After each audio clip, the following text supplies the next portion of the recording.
All right, so let's try a different problem. It says in this problem, our example is that there are 5 cookies. Ella and 3 of her friends, we're going to call them Bob, Sue, and Annie. We're getting a little more creative with our names.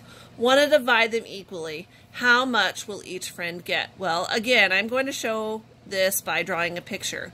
We could divide the 5 cookies by 3, but I have not shown all of you, and all of you may not know how to come out with fractional answers or decimal answers when we're talking about dividing and coming up with a remainder that's not going to be left as a remainder, because there's a couple different things that we can do with a remainder.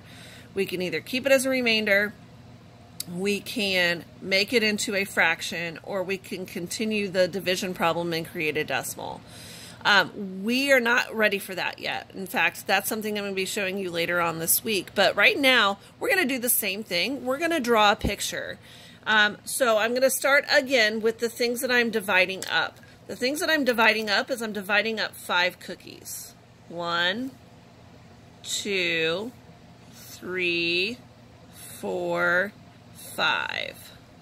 So the first thing I want to ask myself, well, how many people are going to be sharing these 5 cookies? Well, it's Ella and her 3 friends. If Ella and her 3 friends want to share cookies, we're dealing with 4 people. We're dealing with Ella, Bob, Sue, and Annie. So I have 5 cookies and only 4 friends. Is there enough for me to have them each have at least 1 whole cookie? Well, I've got 5 cookies and 4 friends. That means they all at least can have 1 cookie. So I'm going to assign a cookie to each one of the friends. Ella can have the first cookie. Bob can have the second cookie. Sue can have the third cookie. And Annie can have the 4th cookie. That leaves 1 cookie left over. Well, we want to share these equally, which means we don't want to leave any cookies left behind, because what would be the fun in that? We want to eat all of the cookies, right? So what am I going to do with that last cookie? Well, the only option I have is, since they all can't have a second cookie, is to share that last cookie equally. So I'm going to look at this last cookie, and I have 4 friends, so I'm going to divide this cookie up into 4 pieces. I'm going to give 1 piece to Ella, 1 piece to Annie, 1 to Bob, and 1 to Sue.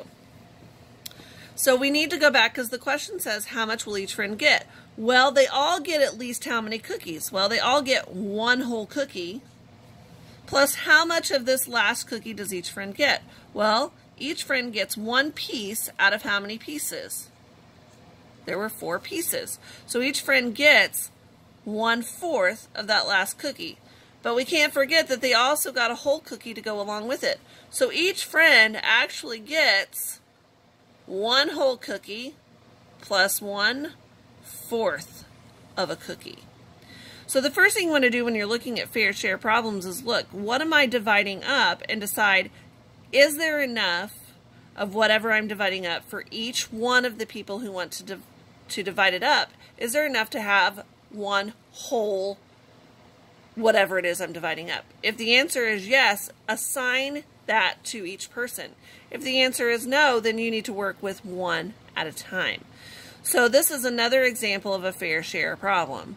Ella, Bob, Sue, and Annie get 1 1/4 cookie. When we're dealing with word problems, there's a couple things you need to make sure that you do. One of them is to show your work.